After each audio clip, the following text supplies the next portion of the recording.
Ladies and gentlemen, would you please welcome Mr. Bruce Shelley. Thank you. I've been asked to introduce our next speaker. He's probably one of the most highly regarded people in our industry. If you look at his brief biography in your brochure, you can see his really very incredible record as both a game designer, an innovator, a creator of new genres of games, and also as an entrepreneur who started two really great studios, both Microprose and Firaxis Games. So I'm very interested today to hear what he's going to say, because he's going to talk about something that didn't work out, a cool idea he had that didn't translate into an entertaining game. So from a person, I think that should be very interesting to hear from a person who's had a record of achievement in our industry that's unsurpassed. So please help me welcome Sid Meier.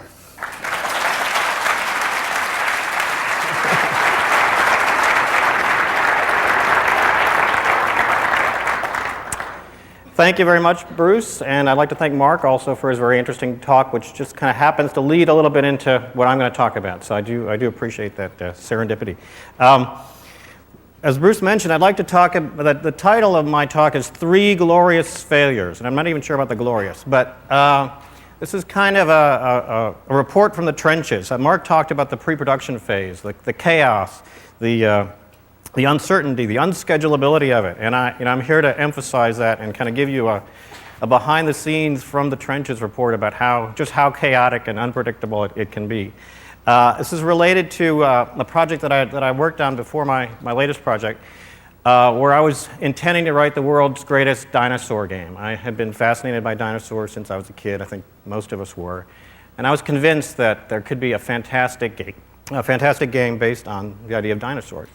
And so I started work on it, and I'll kind of take you through that process a little bit. As part of doing that, I want to show you a couple of prototypes that we put together. What I think is interesting about them is that they kind of come at the dinosaur problem from different directions. They're very different approaches to the same problem. And hopefully that'll lead to some interesting thinking about genres and how they relate to topics, et cetera, et cetera. And I also like to kind of show you these prototypes with just to give you an idea of what one designer thinks a prototype is.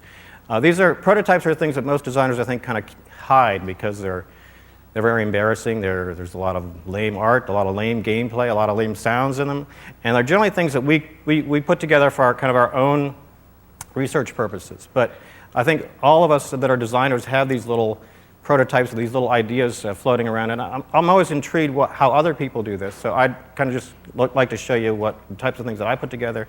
Maybe you can compare that with the things that you've done and get an idea or two. So basically what I like to talk about are the idea of prototypes and how they come together, show you a couple that relate to this dinosaur project, and also talk a bit about the idea of a genre, how it interacts with topics, and the kind of genre topic idea. So the first thing I want to show you is the design document. Mark also had some really right-on things to say about design documents. This was, before we even started working on it, kind of what I wrote down as the general direction we were headed. And let me make a couple of comments on this. Most of these things, as you'll see, turn out to be wrong, but it's interesting to see kind of where we started from. It says art overview, but this is really more of a kind of design document. Turn-based, that turned out to be wrong. Map represents the entire prehistoric Earth with a variety of terrain types. Time scale from the earliest dinosaurs until their extinction. This is something that I call big. I like big in games. Okay, I think if you've played Civ, hopefully that feels like a big game to you. In general, if there's a choice between small and big, I'll go for big. I just think big is better than small. Our initial concept for dinosaurs was big, and that's represented those 2 points. Units are dinosaur species with some mammals. The player moves his dinosaurs, feeds them, determines when they will breed, fight, and travel. This answers the question, what do I do in the game? And it's amazing how many game proposals we see where that question doesn't get answered. The game proposal kind of describes the setting, the characters, the music, the art style, but it never really gets to the idea of what do I do in this game. And I think that's key, and that's really something that you've got to address when you do a prototype, and that's why I'm a real proponent of the prototype method of game design, excuse me. But we wanted to cover right in the very initial design prototype the idea of what do I actually do in this game. Our goal will be to appeal to our game players with a deep, fast-moving strategy game with Dino combat for action game types. This should be easy to start playing with lots of progress and cool stuff early to appeal to kids. A breeding, nurturing, evolving path should be available for building-oriented players. Read maybe women in there, I don't know. This is kind of a touchstone. This is something that we try and go back to. Whenever we're a little confused or lost, we try and find a paragraph that we can go back to and say, what were we trying to do? And what was the goal of this game? So this is kind of a touchstone paragraph in terms of what is the overall goal of this game. The attitude of the game is similar to Civ 1, some basis in reality, but fun and familiar. That's a trade-off that I've been asked about a number of times. When you have a conflict between reality, realism, and fun, how do you make that decision? And our kind of snappy answer is we always go for the fun. We forget the realism. And in a lot of cases, that's true, that we think fun is more important than realism. That if you're having fun, you won't start to question the details, the assumptions, the historical accuracy of the game. As long as it feels fun and familiar, you're going to buy into it. If you're having fun, you don't kind of question the assumptions of the game. So we make our choices leaning towards fun, but certainly not totally breaking the suspension of disbelief in terms of realism. But realism is not the highest priority for us. But I do like this idea of familiar. It covers a lot of territory, but what it means to me is that when you first pick up the game, you don't have to pick up the manual and read what is the world that the designer is trying to create for you, because that world is your world. The concepts that you start playing the game with are concepts that are familiar to you. I think Civ is a good example. You know, you've got the wheel, you've got currency, you've got horseback riding. The ideas that you need to understand to start playing the game are very familiar to you. So you don't feel lost at the beginning. You feel, hopefully, very comfortable and good about yourself, how smart you are, that you know all this cool stuff that the game is throwing at you. So we try and create a world that is initially familiar. As we go deeper into the game, we try and also introduce new concepts and make you use ideas in combination, et cetera, that you maybe haven't thought of before. But the initial impression that you should get from a game, I think, is one of, yes, I'm at home here. I understand the basic ideas that make this game work, and I'm ready to start playing. Using my own strategies to play. So those are some of the initial ideas that we put into the game. Let me scroll down here a little bit and show you one other paragraph. Again, this is kind of an overview where we started. Players create and evolve their dinosaurs by selecting genes, which determine the designer's appearance and characteristic, et cetera, et cetera, et cetera. So there was kind of a basically trying to figure out what science are we going to use in this game, which of the kind of fascinating science that goes along with dinosaurs are we going to try and introduce to the player to add depth and the replayability to the game. And under maps, its basic map terrain type includes steamy jungle, broad grasslands, towering mountains, icy glaciers, lush savanna, primordial forest. One of the joys of being a designer is to exaggerate, to try and add an element of larger-than-lifishness to games. And what I'm trying to do in here is kind of inspire our artists to think outside of their artistic box in terms of the graphics that we're looking for. We want, in a prehistoric game, some sort of a look that is not what you would expect, but is familiar enough that you recognize what the terrain is. So I'm trying to get them to kind of think a little bit out of the box. But enough about that. Why don't we look at our first prototype here. This is called Dino Sid. This was and please don't laugh at this prototype. Okay. This is a serious game.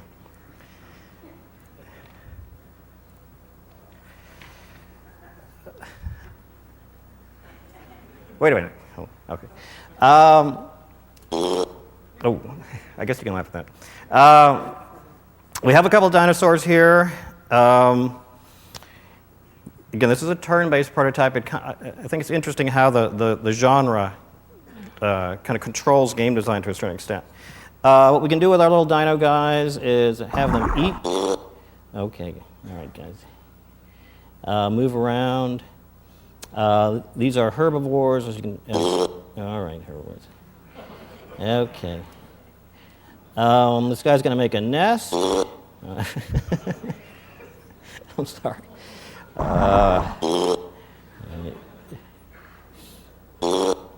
You know, in a small speaker, it doesn't sound quite as funny, but just, in this room, that's just hilarious.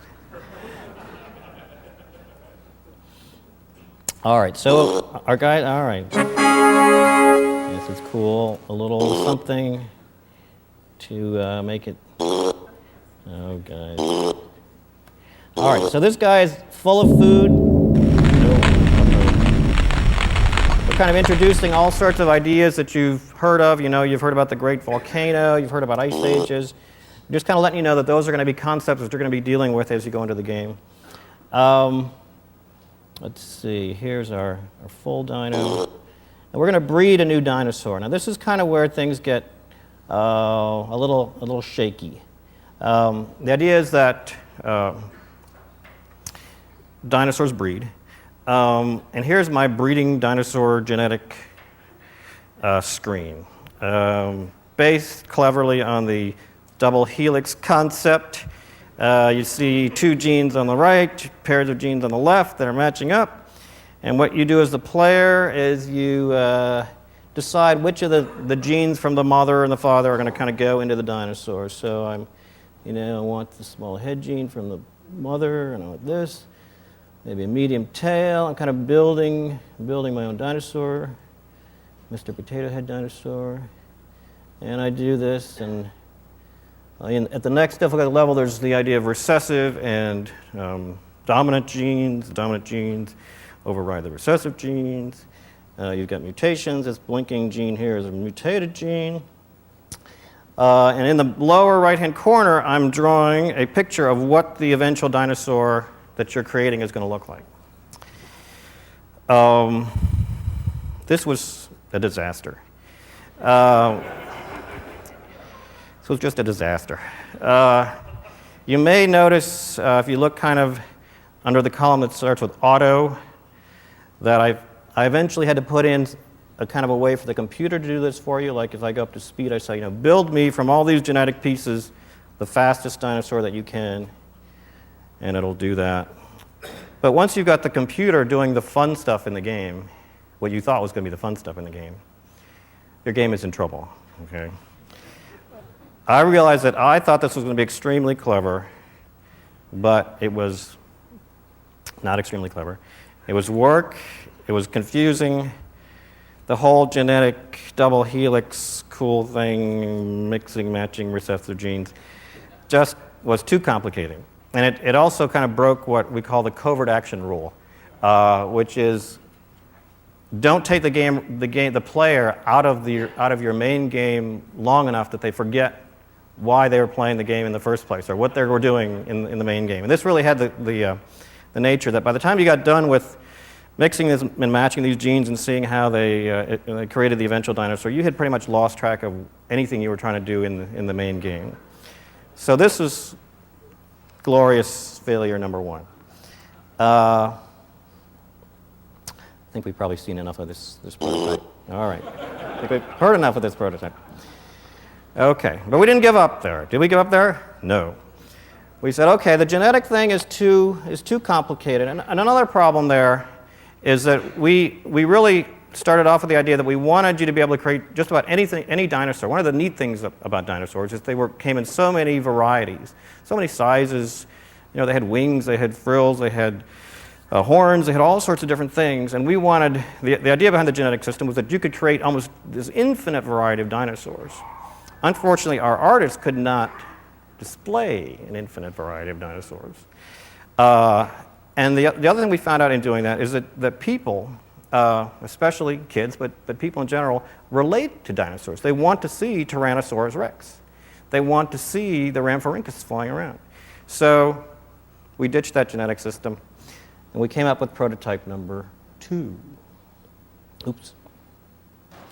I'm still new to this Windows, whatever it is. You know, I can program, but handling the operating system, it's tough. Okay. This is Dino Age. I said, okay, we're going to get rid of that genetic system. We're going to go with the familiar categories of dinosaur. And this was progress. Another cool thing about prototypes is you can steal anything you want and put it into your prototype. If you want John Williams writing music for your prototype, it's not a problem, okay? Okay, here we've got our little Gallimimus running around. And this is still turn-based. Still has those fabulous sounds. These guys need to eat until they're full, and then they're ready to do some work for you. So these guys will eat. Then he's coming back to the nest here to do a little breeding. Okay, we're ready to breed. One thing I like about this prototype is at the top of the screen it tells you all the things you can do. This is kind of a easy way to do the thing that's become common now, with all sorts of icons that indicate what your possible actions are at this point. You don't have to kind of go to the manual for that. Basically, we've asked this guy to breed. We have the mom and the dad here, and we can choose one of the 3 possibilities of what their hatchling is going to look like. This is kind of trying to get the best of the genetic idea that you can encourage your dinosaurs to head off in different directions. Do you want to create meat-eating gigantic dinosaurs? Do you want to create flying dinosaurs? Do you want to create friendly, happy, motherly, vegetable-eating dinosaurs? You get to kind of have some control of the process by picking which of these hatchlings we want here. I'm going to pick number 1. He seems to have a special cold blood gene, which is kind of handy. They don't need so much food. The other one is also ready to breed. We want to have a meat-eating dinosaur, which is the red Coelophysis there. So they're having their little dinosaur babies. And then they need to go out and eat again. There's no nest. They don't want to eat. Okay, so we run around. Here's our meat-eating Coelophysis. He's looking for some meat. This guy's hungry. Okay. As you can see, we've stolen from Civ the idea of exploration. Stolen, I shouldn't use the word stolen. We've built upon. Oh, my goodness. Here come some Neanderthals. This could be trouble. Try and show you one more generation here before we talk about why this was such an abject failure. Okay, I'm going to attack the Neanderthals here. Attacker wins. Now there's another thing you can do in prototypes is jump past some exciting video cinematographic thing with one cheap, lame screen, if you're not ready to deal with it yet. Okay. Now, okay. Sorry. I know those were our ancestors, but they're not the star of this game, so they have been turned into little piles of meat there in case that's not clear. These guys are becoming senior. That also means that they're about to turn into little piles of meat, which our meat-eating dinosaur really appreciates. Here's our meat-eating guy. Okay, we'll try and go through one generation here, and then we'll talk about this. Trail. He's ready to breed. Supersize. Oh. Should have patented that term before McDonald's took it. This approach allows us to use the more familiar dinosaur categories. We had the Gallimimus to start with. We created a Coelophysis. After that, there's going to be a AIAS and a Tyrannosaurus rex. If you get the wings gene, we create other dinosaurs. So it has a little more of a sense of familiarity in terms of the dinosaurs. But what we found with this approach was that even though you could pick one of the 3 hatchlings, and there's a cool screen that comes up. I was hoping to show you, but I couldn't get it to come up. If you have a choice of your dinosaur breeding with more than one other dinosaur, it says choose bachelor number 1, bachelor number 2, or bachelor number 3. But the sense of control that it gave you really was not enough. You didn't really feel that you could lead your dinosaurs down a path that you had enough control to really feel that you were playing the game. It's another one of the things we try and determine about a game. Are you playing the game, or is the game playing you? And in a lot of cases, the feeling in this game was that the game was playing the player, that it gave the player the choices that really didn't allow the player to go in directions that they wanted to go. So this prototype, although it had made some progress, really didn't feel like it was going to be a great game. And it really was lacking in some of the qualities that I think are essential in a turn-based game. And why don't we take 1 or 2 seconds just to kind of review turn-based games. To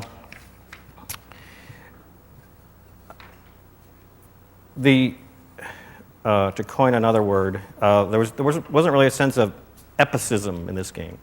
You may remember I mentioned the idea of bigness at the very beginning. This game doesn't feel big. It feels like work. It feels like stuff isn't happening quickly enough, that I'm not really getting anywhere very fast, and it really doesn't have a sense of the epic sweep of time. I think that was one thing that we wanted to get into the game, that you expect from a turn-based game, because you have so much time to make decisions in turn-based games that you really want them to be interesting decisions to make. You want them to have various ramifications and different things that you take into consideration when you make those decisions.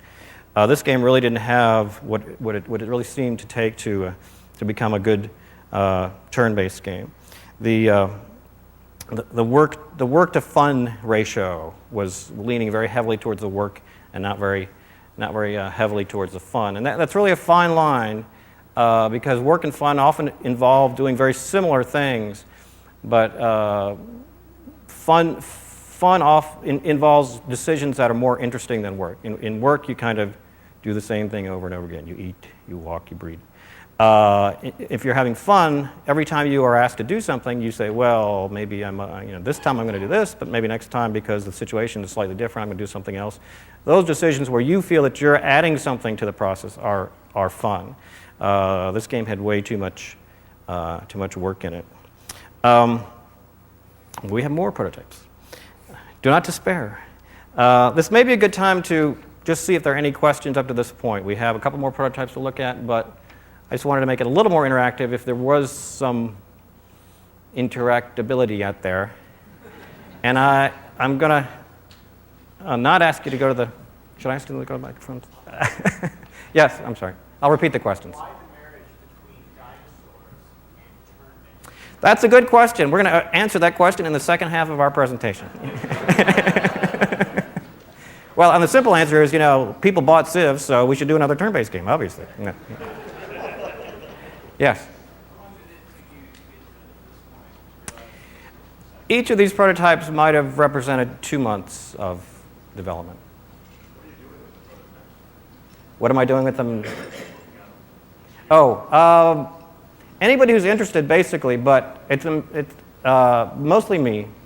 I don't hide them, but not everybody really can play a prototype and not react to what's missing, but react to kind of the spark of what might be there. So that was one of the fun things about working with Bruce, is that he could really see the potential in things and overlook the obvious things that were missing.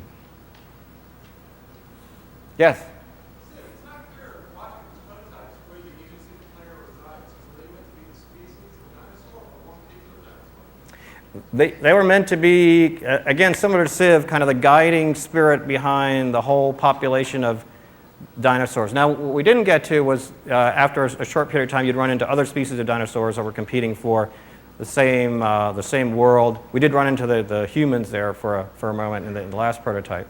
But you represent not a single dinosaur, but kind of the guiding spirit behind this group of dinosaurs.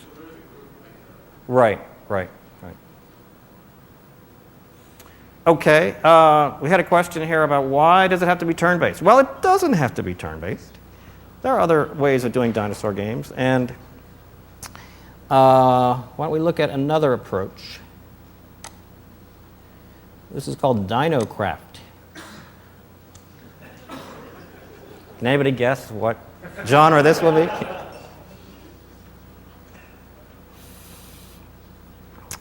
Dinocraft, okay.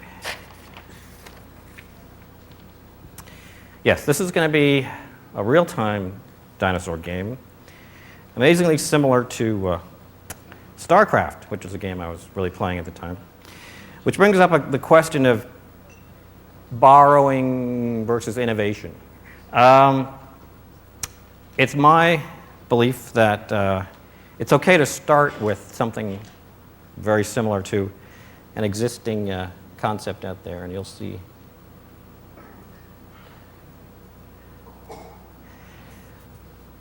And I think a lot of good games kind of build on good games of the past, but it's also our role as designers to add a fair amount of kind of our own creativity and new ideas to a concept. So this was StarCraft with dinosaurs, and you'll recognize the kind of familiar StarCraft interface in the lower right.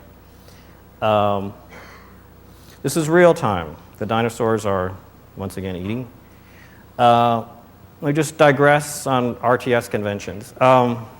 This probably goes without saying, but if there are conventions in the genre that you're using, by all means, use those conventions. That may seem obvious, but there's nothing more frustrating than playing a game in a known genre and having all the keys be different or whatever. So these are our dinosaurs. As you can see, they've evolved graphically now. They look better. We can click on them to select them. They still have that sound. Move them around. There's something pretty cool about this, I thought, just to see them doing their dino thing without you having to really interact too much with them. They're feeding, little thought balloons come up over their head and say, I'm enjoying this tasty snack. We have little watering holes we can send them to, which kind of define our territory. Oh, this is fun. One of the options here is mark your territory. So he just marked his territory. We don't want to get into too many details about how that happened, but basically that kind of defines your home territory. Now he's done it, he has to go to the watering hole because it was very strenuous to mark his territory. We can explore. Oops. There's some cool places like this volcano over here that we can go and visit. We are accumulating. Oh, somebody died in the volcano. We got a little too close to the volcano. We are accumulating biomass here, which is kind of the fuel that we use to create new dinosaurs. So we'll start to. This guy's full, so he's breeding a new dinosaur. We'll decide that this guy wants to evolve to a coelophysis. So there's a dinosaur is born. Again, that was very strenuous. We have to go over to the watering hole, cool off. We have our cool chart of the history of dinosaurs starting to be built here. One thing I really liked was the little baby dinosaurs following the big dinosaurs around. If you watch them traveling around here.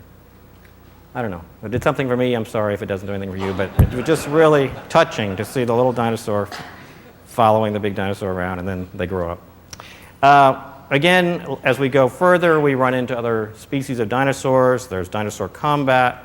You can kind of imagine probably what a StarCraft meets dinosaur game would play like. And in a lot of ways it was fun, but let me talk about some of the ways why that it was not fun.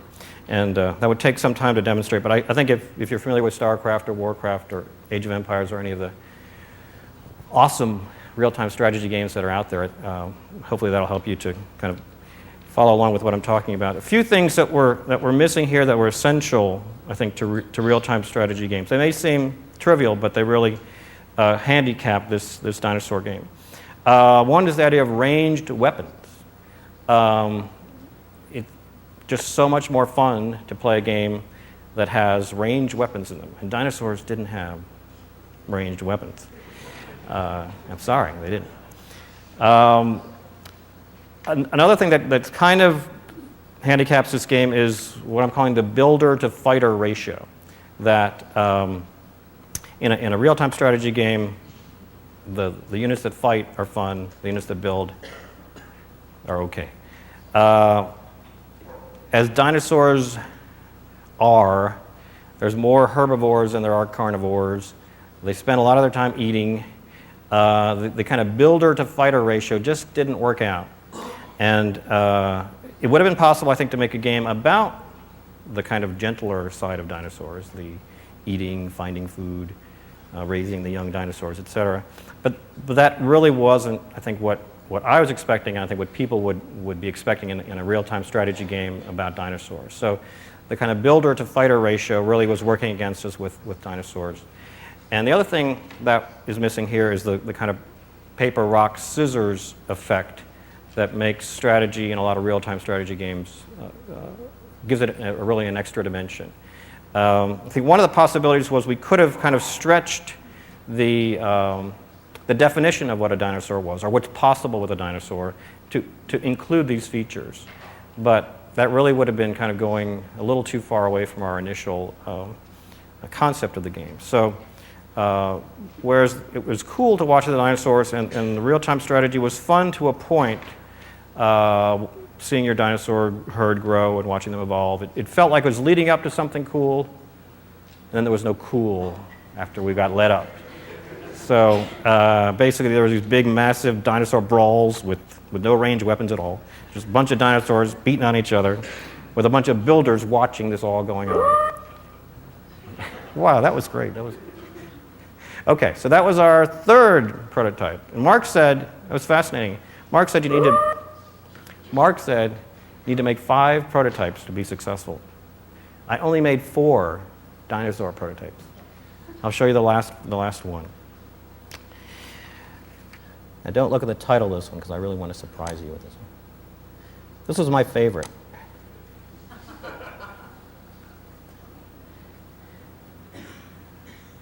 By this time I was kind of starting to run out of energy on the dinosaur product, you know.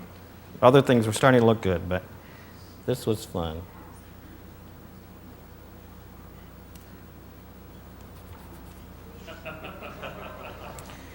This is the Dino Mon prototype.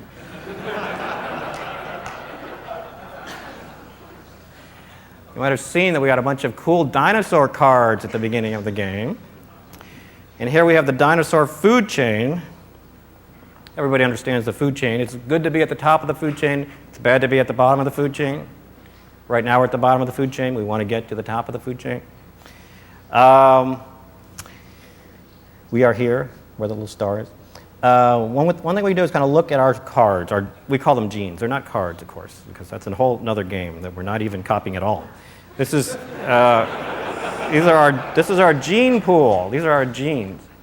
We have some habitat genes, the swamp habitat, Badlands. We have some different mutations that we can apply to our dinosaurs. We have the dinosaurs themselves, the Iguanodon, the Maiasaura, Parasaurolophus, Pachycephalophysis. And we have some events. Okay, if you've played Magic the Gathering, you might notice a correspondence between some of the card types that we've created here and Magic the Gathering. But again, I think it's okay to start with a proven concept as long as you add some cool stuff of your own to it. What I thought was really neat about this prototype was how easy it was to introduce some really powerful concepts. The idea that you could add feathers to your dinosaur. That really got back, to me, to kind of the initial idea that I wanted, that you could kind of create any dinosaur you wanted by putting different pieces together. The only thing that this requires you to do is use your imagination. If you see a card with feathers and horns on it, you've got to kind of create that dinosaur in your mind. But that's not such a bad thing. So I think the idea of cards, a dinosaur card game, even though it seems initially perhaps a strange take on it, has a couple things that I think work really well. One is kids especially look at dinosaurs as collectible things, that they want to learn the more dinosaur names they can rattle off, the cooler they are, And they go through the dinosaur books and they sound out the name of the dinosaurs, and they almost collect the information about dinosaurs. So a game where collecting dinosaurs was an essential element, I thought would be cool.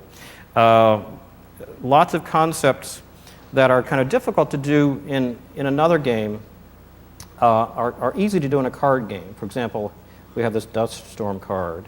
That would require an artist in graphics and to do in any other kind of game. Here we can just make a card and say Dust Storm, add 2 fear to any creature, and voila, you've got a Dust Storm. I'll show you, see how much time we have here. I'll show you the play of this for briefly here. For example, here we want to move up the food chain. We're gonna challenge a Triceratops here. So we're gonna kind of move up and challenge this Triceratops. We're gonna create some habitat. How about, what do we have here? We're gonna bring out some Badlands. We're gonna bring out some swamp. Once we get enough habitat, we can start to bring out our dinosaurs, which we can do now. We have the Ceratosaurus that comes out. Now the dinosaur, we're basically challenging this other dinosaur for a spot on the food chain. And we're keeping score at the very bottom of the screen. We want to kind of turn that into all white markers. Bring out, here's the mud bath, remove 1 injury from a creature. I thought that was kind of cool. Watering hole is worth 2 habitats. Bring out more creatures. So again, if you played Magic, you kind of recognize the mechanism here, but it really has a lot of the things that were cool about Magic, the collectability, the idea of building gene pools to improving your gene pool over time. Different genes work interestingly in combination. I think that was one of the essences of Magic, and it's also a cool part of this game is that if you can combine 2 genes together, they have kind of a unique effect. So if you can imagine some of the mechanisms of Magic with cool dinosaur stuff, that's really where this game was going. The reason we kind of stopped at that point, one, there was a general exhaustion. I think the other sense was, one, it was a little too close to Magic.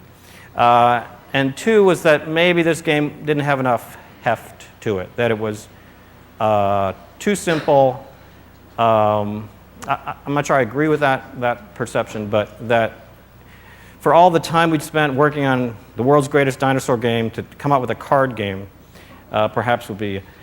So at that point, we kind of said, well, let's put this away for a while, and maybe come back to it later. I haven't given up on the idea of a dinosaur game.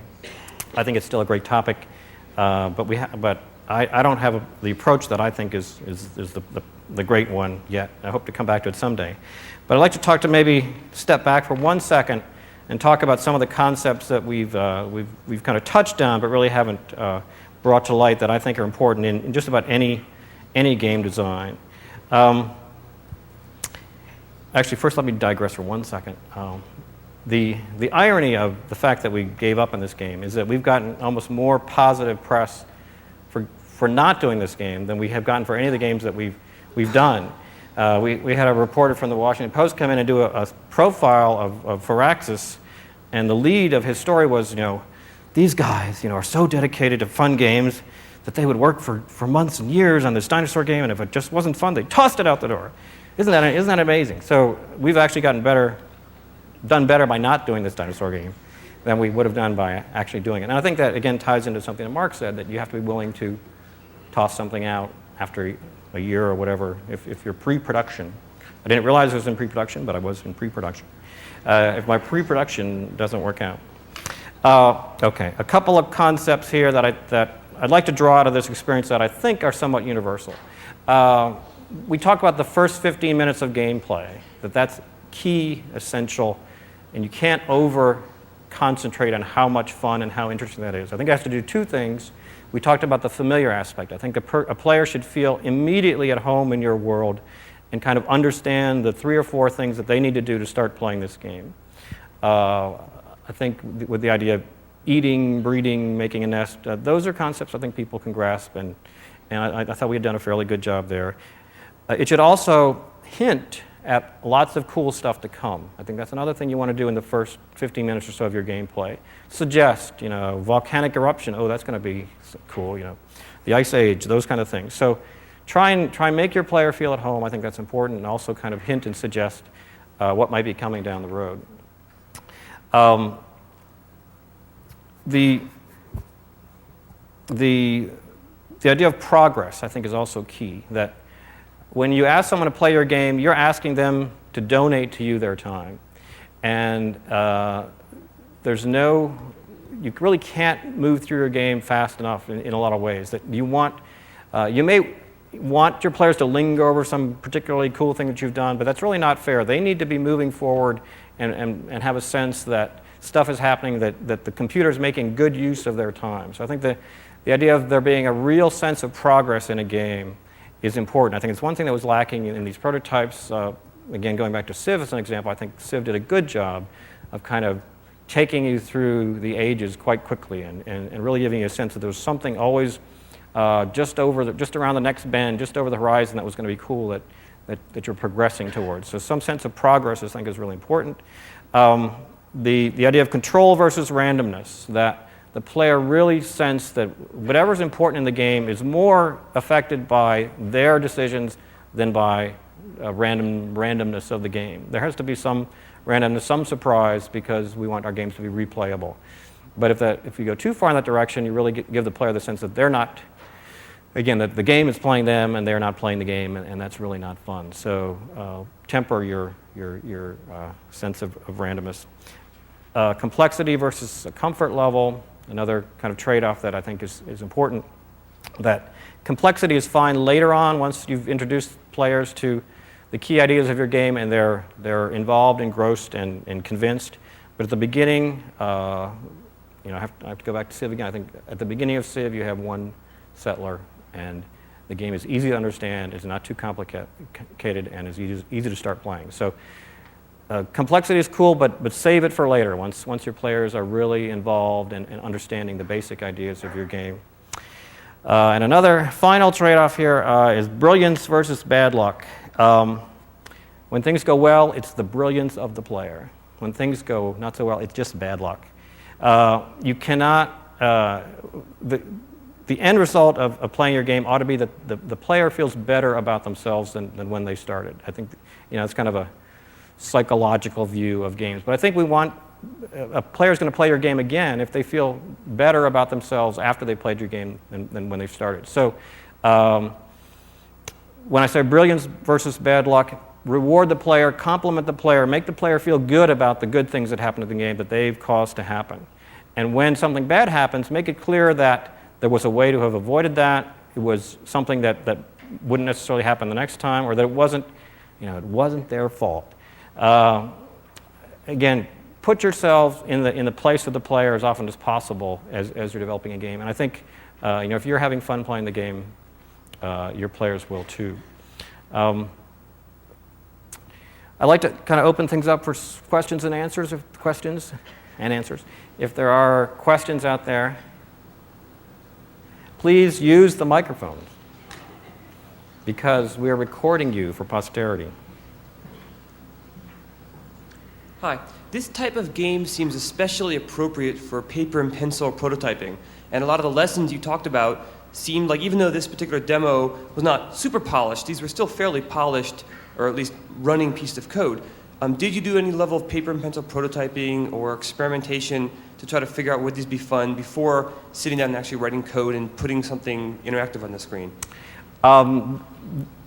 Only that initial document was really the only pencil and paper that we did.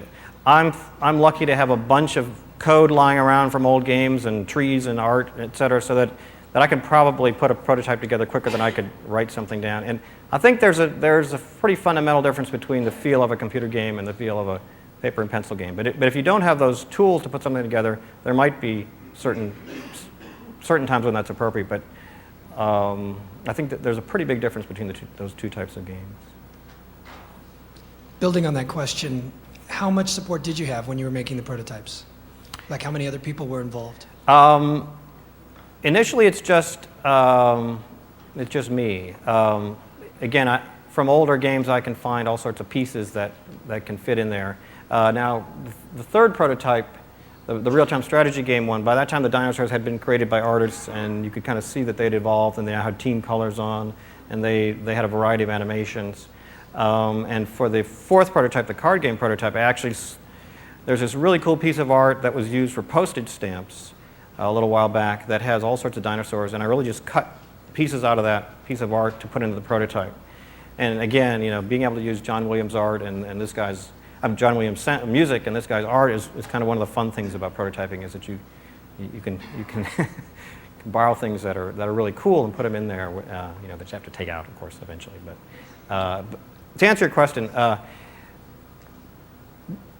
I try not to get other people involved in the work because I'm much more reluctant to throw away their work than I am to throw away my work. So if I ask somebody to make me something, I'm really going to have an issue with them not using it. So, but that's something you have to be willing to do in doing a prototype is throw stuff out. So I try and do as much as I can myself. Sid, I followed the designer diaries of that project very closely. I was very excited about it, and the last designer diary, I don't know if it hinted or it came right out and said, but it reading between the lines, what I got was that you'd spent enough time on the dinosaurs, you had a new idea, which I think turned out to be sim golf. You went home one weekend, you whipped up something, came back in and said, let's take the company 90 degrees to the left. Is that really what happened? That is really what happened, yes. It's kind of like the curve of dino enthusiasm was heading in this direction. And even though I like the card game prototype of dinosaurs, and I think if I hadn't had another idea come to me, I probably would have put more time into it. But I did have this idea for another game, and I prototyped that, and that was just fun. So it did happen that way. I have a follow-up question, and that Yeah. is that I think there's some confusion about who made sim golf. Because I'm reading stuff, I'm hearing stuff that said that Will Wright collaborated with you. I talked to some people at Maxis who said, no, Will Wright didn't have anything to do with that. Well, Will Wright is right here. I think they're generally just confused. Could you clear up for us, Sure. What that was? I think sim golf was inspired in a lot of ways by some of the ideas that Will pioneered in The Sims, especially as it kind of evolved. And it actually started off as Sims golf, but then we went to sim golf. But it seemed to us at AIAS to be the kind of game that made sense to work with Maxis on, because it was a building game. It was about construction, about creating something from a bare piece of ground. I think inspired in some ways by SimCity, for example. So EA is our publisher. We presented some ideas to them. They said, yeah, that's a cool fit with Maxis. Let's talk to them. Will looked at some of the early prototypes and gave us some ideas.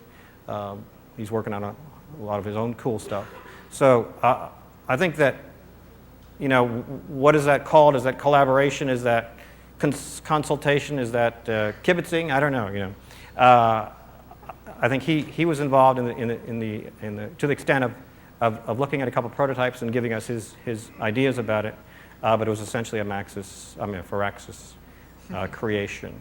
Will, is that fair? All right, thank you. You're welcome. Any other controversies we want to deal with here today? This isn't going to be a controversy, but it was clear from the titles of the prototypes that you were borrowing from other computer games. I'm just curious if there were any sort of paper and pencil board games that you might have been thinking to borrow from, or if they're just sort of what? For the dinosaur game, there's a lot of great books. There's a lot of great information out there. I'm not aware of any games, paper pencil games or board games that really influenced the dinosaurs game. I think for Civilization, we've talked about the Civilization board game, the game Empire, and SimCity, Railroad Tycoon. I think they're the predecessors are a little more clearer, but none that I'm aware of for the dinosaur game. Are there any? that you're aware of? There's actually a bunch, Avalon Hill and Steve Jackson and things like that. There's some Okay. kind of cute, I just was curious if you'd seen any of those. No, I don't think so. Yes? Yeah, Sid, one of the things I guess that impressed me is the fact you sort of don't have much of an ego about this. You don't get up in the morning and look yourself in the mirror and say, I'm Sid freaking Meier, I can, solve this problem. But you sort of are able to, at a certain point, declare victory and defeat and move on. Mm-hmm. You've been doing this a long time. How long did it take you as a designer to sort of get to the point where you were comfortable doing that? Because I think that's one of the things that we see with our younger designers, particularly at our studios, is that they just want to hold on to the wheel till they crash, and it's well, it wasn't as easy as I'd probably make it sound here to let go of it, but I think that's essential to being a designer. I think a key thing about computer game design is that you don't want the designer to be the key presence in a computer game. The player is a star of a computer game, and you want any kind of intrusion that the designer has in terms of imposing themselves on your play experience is bad to the game. I think I'm getting a little esoteric here, but I think that it's not good as a designer to try and be always waving at the player. Hey, I designed this game. It's really the player has to be the star, and the more that the designer is kind of apparent in the play of the game, the less the player is the star. So I think it's you have to kind of temper your ego a bit to be a game designer. When somebody's finished playing and they say, that was a cool game, I wonder who designed that, you want your name to be there in the credits. But as opposed to, a movie star or TV star where you're staring at that person's face, we don't want our face to be really visible in our games because we're making you, the player, the star, not the designer. So I think a little bit of ego tempering is part of just being a computer game designer. Sid, what kind of a publisher interaction did you have on the Dinosaur project, and especially in the decision in killing it? And were you using a publisher's money, or what was? How did we get away with that? Is what you're asking, right? We are very fortunate in having good relations with both of our publishers, EA and Infochrome, in that they understand that the game design process is not always directly from point A to point B, and when we're putting something together, we involve them from the very first day. Let them know what we're thinking, what's working, what's not working. We send them prototypes, they play it, and Bing Gordon was our kind of liaison for the Dinos game. You might have seen one of the species with the bingosaurs in that game, and he was very understanding. I think he expressed the same desire that we have, which is we want to make a great game, and if this isn't going to turn into one, then let's try something else. So, I will certainly admit that we have flexibility, and we're lucky to have that. We're lucky to have publishers that understand that we've already spent some money on this, but we probably have to let it go and move on to something else. Hopefully a forum like this, maybe we'll get that message out a little more, and it'll be safe for other projects to kind of fade away and move on to something better. Well, thank you very much for your kind attention, and turn over to Paul.